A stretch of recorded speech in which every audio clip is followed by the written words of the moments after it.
Grand Regulator Talch stood at the helm of the ship as it raced through space, pinpricked by distant stars. His clawed hands were clasped behind his back as he steered the ship. The Krellin flagship of the Zovian Preservation Fleet. When he looked at the holo-screen presentation of their most recent danger, the Viren strain, his glowing spines, which were generally a constant green of calm authority, flickered in warning shades of orange. As Chief Meditor Prail wielded the hologram, he said, "This is the Viren strain." The virus, which had been amplified by a millionfold, whirled around the spacecraft like a carnivorous galaxy, with its tentacles enveloping it. Every living creature that we had come across was absorbed by the feeler colony, which was surrounded by an eerie light as it did so. The number of fatalities was staggering, and top commanders were seen tapping their nails on the armrest of their command chairs. There were many different kinds of scaled, gelatinous, and exoskeletal organisms found in the chamber, and they all observed with rapt attention. The seriousness of the situation was evident, and now Tox queried Prail, who paused, his bioluminescent stare fading away. Prail continued to hesitate. The strain has reached the crew of the human spaceship Orion Dawn, according to recent communications from the vessel. There were a lot of them in the room.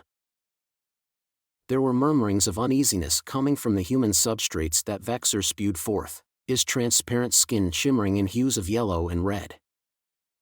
There is no other species in the universe quite like humans. They are frail animals that defy logic at every step. We have to act fast if they are afflicted with the virus. The tone of TLX's interruption was emphatic. They are going to spread the strain like wildfire if it is allowed to continue to spread uncontrolled. Due to the irresponsible character of humanity, we shall all be annihilated. Grand Regulator Vexler voiced their objection, stating that getting in touch with them may potentially contaminate our own troops. It is imperative that we destroy their spacecraft in order to control the danger since humans are a hopeless cause.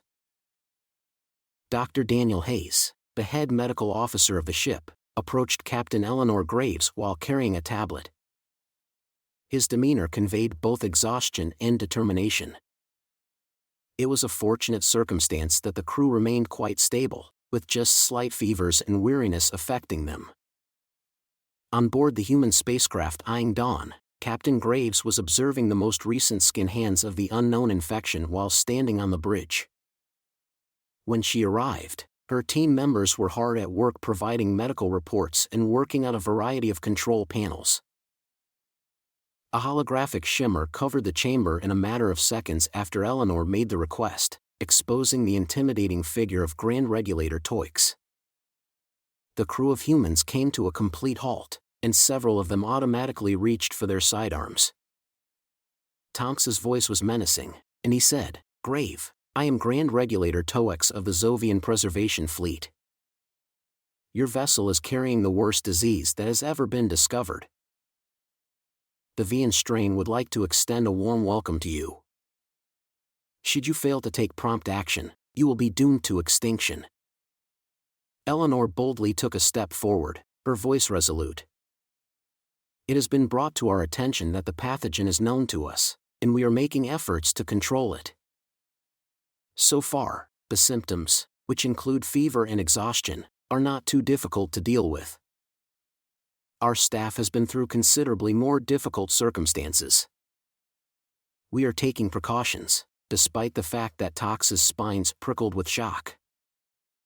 The Gorath Empire was obliterated by this strain in a time span that was less than a planetary revolution. The fact that whole star systems have been destroyed by it indicates that your data must be inaccurate." Daniel, who was standing next to Eleanor, cast a polite grimace in the direction of the Great Regulator. To demonstrate her support, Eleanor squared her shoulders. "We are aware of your worry. Nonetheless, we are able to solve this situation on our own. The human race has been confronted with dangers in the past, and this one will not be any different." As Tox moved closer to the transmitter of the hologram, his countenance became more serious. "Resilience will not rescue you. Lock down your vessel immediately. No one must leave.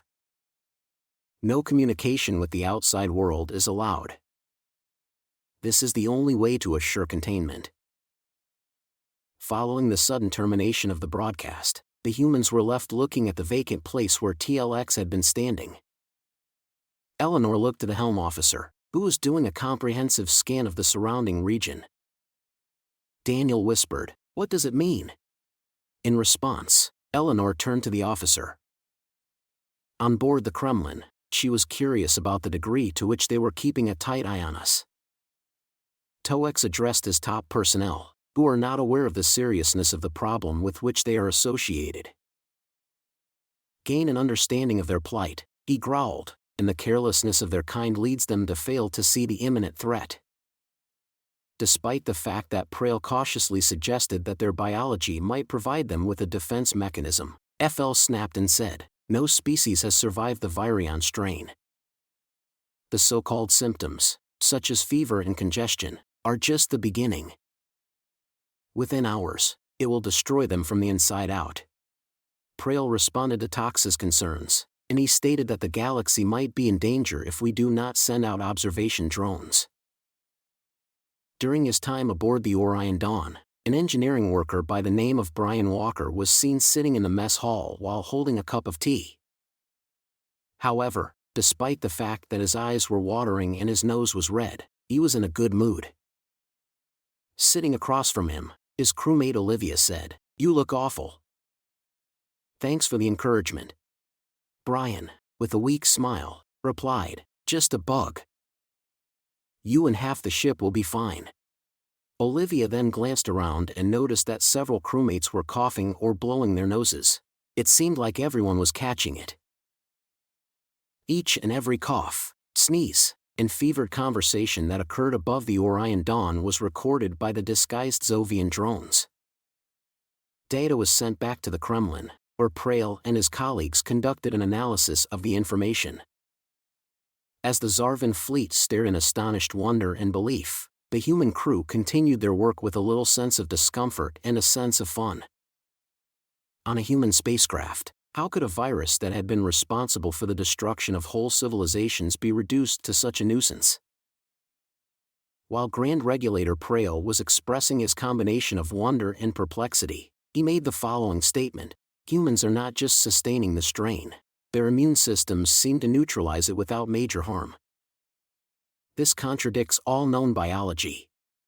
During a period of meditation, TLX's spines became a contemplative blue color.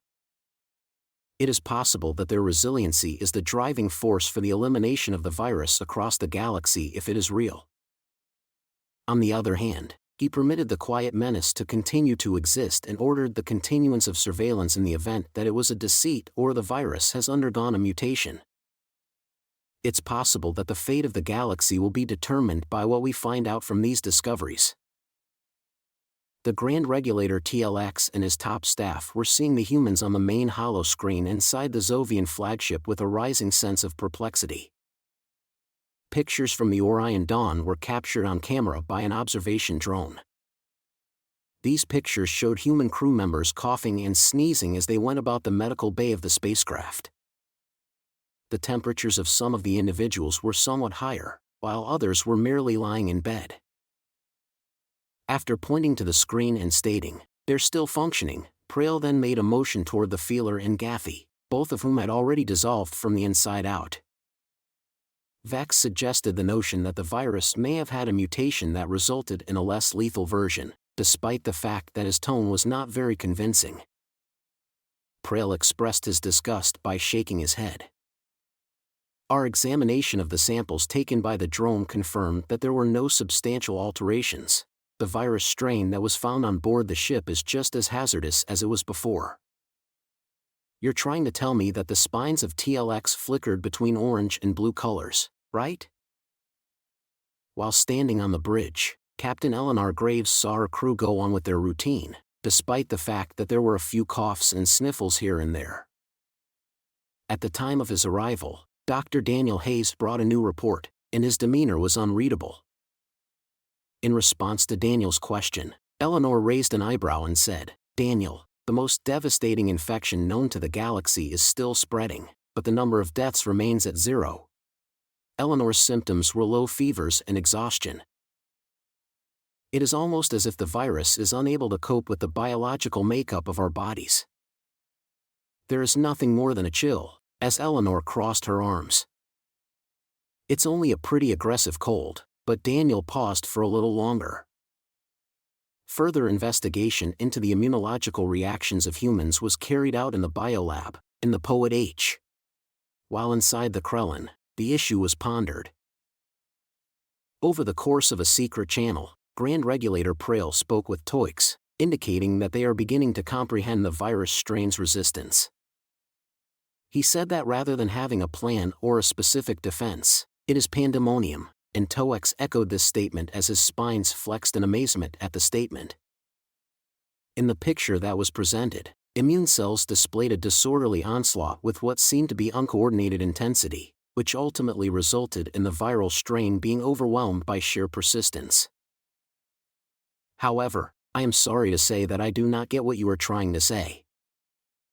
At each and every instance in which it infects a host, the virus seems to be confronted with a fresh obstacle.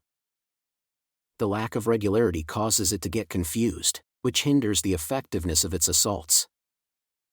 In light of the fact that our biology is not consistent, I am having trouble comprehending how it is that humans are able to exist. In the case of a species that had a more organized immunological response, this would be catastrophic. It is difficult to even begin to scratch the surface of the variety of human defenses. While the Zovian engaged in deliberation and analysis, the crew of the Orion Dawn prepared themselves for the next mission they would be undertaking. While Eleanor was having a private conversation with Daniel, she shook her head and said, "No, we've already shown that we can handle this. If we stop everything for a glorified flu, we'll never get anything done." Meanwhile, in the engineering bay, Olivia and Brian Walker were working together to fix a plasma relay that was malfunctioning. All things considered, they were unaffected, despite the fact that they felt little crowded. Olivia handed the spanner to Brian, who said the words in a nasal tone. "Pass me the spanner," Brian remarked. Brian tightened his grip on a bolt and shrugged his shoulders. Why else could it be? If this item was as dangerous as they claim it is, then all of us would have passed out by now.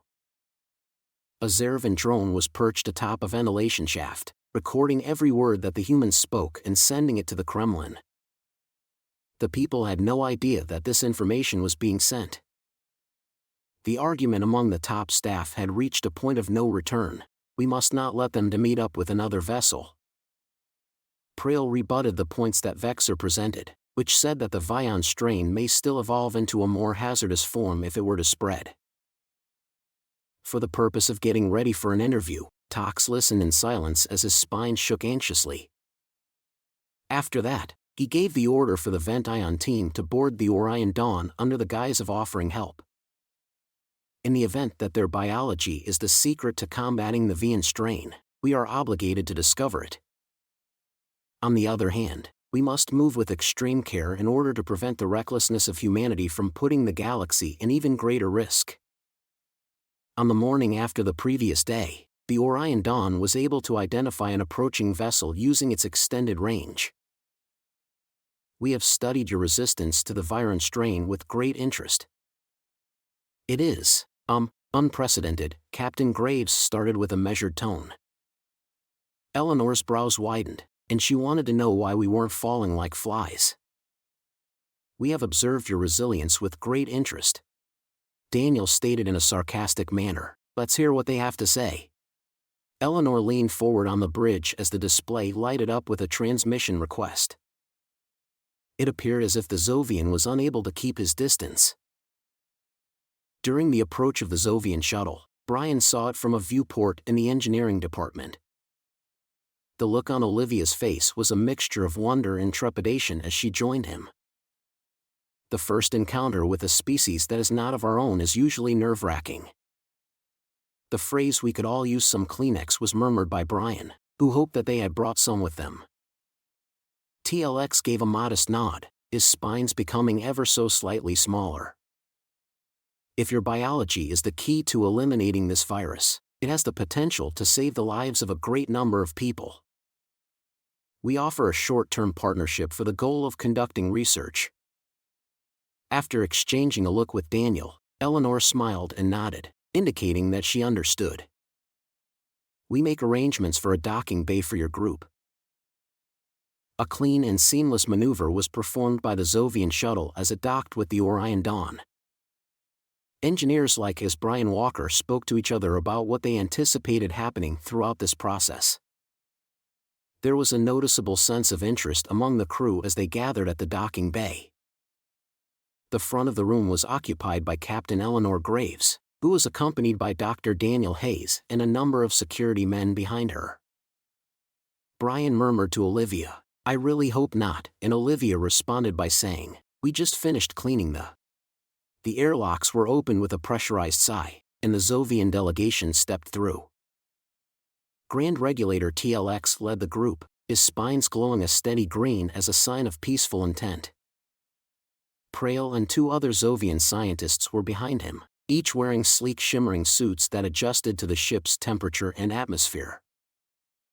The humans exchanged uneasy glances, while the aliens displayed an odd sense of dignity through their posture and deliberate movements. TLX cocked his head slightly. Captain Graves, speaking on behalf of the Zarvan Preservation Fleet, expressed gratitude for the opportunity to meet with you. Eleanor nodded in agreement. We are all in this together, Grand Regulator. If our crew's knowledge can assist others, we are willing to collaborate. However, it is important that we maintain civility. Tolak looked around at the humans, his slender spine showing signs of weakness. Your species continues to perplex us.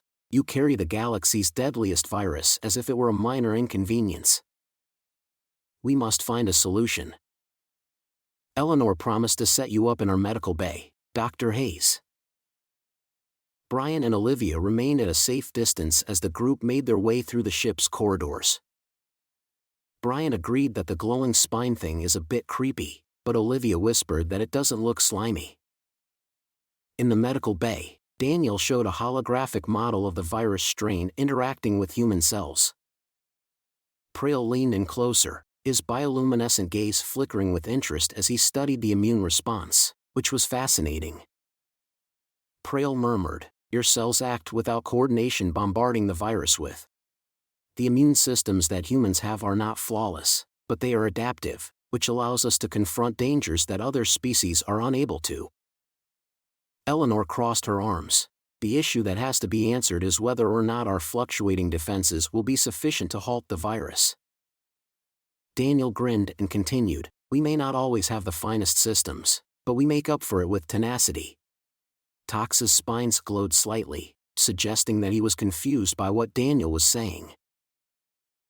Prail decided to ask TLX for permission to extract immune proteins and investigate their adaptability in order to help others who were experiencing chaos.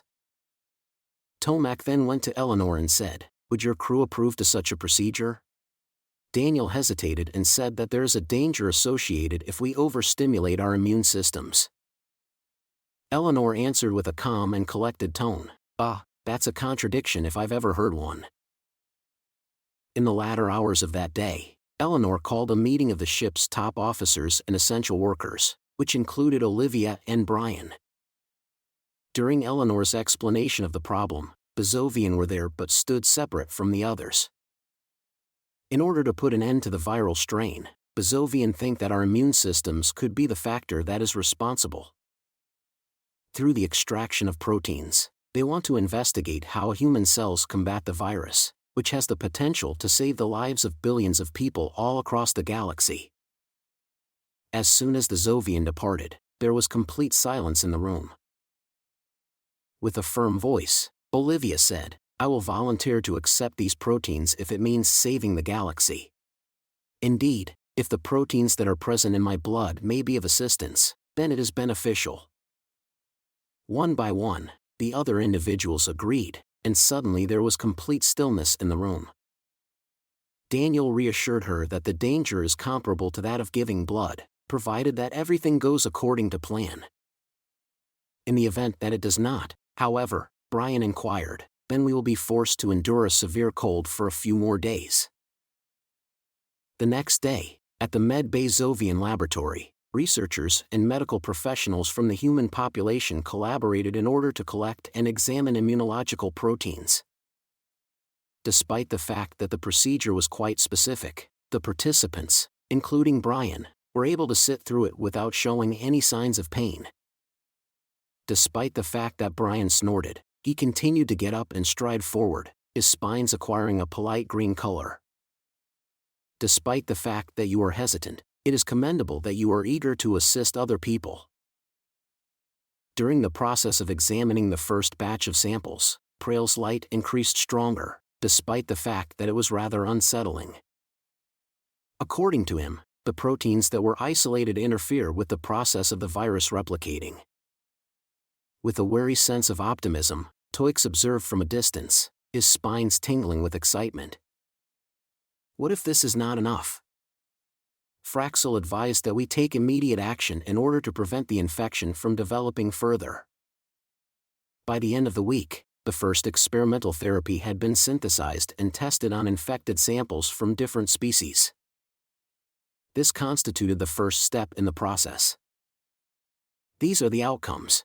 The tendrils of the virulent strains wilted and dissolved when they were exposed to the proteins derived from humans that were found in the drug bay.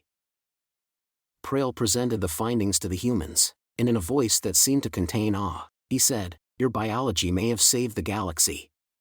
Brian, perched on a med bay bed with a tissue in his hand, smirked, and said, "All we did was sneeze a lot and drink tea." I looked at him with a mix of respect and bewilderment, and I hear that you speak lightly about the achievements of your species. Your ability to persevere has been even more astounding. The Zovian crew's departure from the Orion Dawn resulted in a greater respect for mankind, which exceeded even our most optimistic aspirations. During the time that they were getting ready to return to their fleet, Toex sent a parting message to Eleanor and Captain Graves. In the message, he explained, "We arrived at your ship expecting disaster, but instead we found hope. Your species is chaotic and unpredictable, but perhaps that is your greatest strength. The galaxy owes you a debt." Eleanor gave a slight smile, but she did not mention the virus. Following his return to the Orion Dawn, Brian resumed his responsibilities. His spirits were up, despite the fact that he was still coughing slightly and holding a cup of tea in his hand. Brian smiled, which was fairly amazing given his condition, when Olivia asked him, "How does it feel to be a part of cosmic history?" Olivia's question caught him off guard. The Zarvan fleet sailed from a great distance above, delivering the cure as well as a fresh acknowledgement of the incredible persistence of mankind.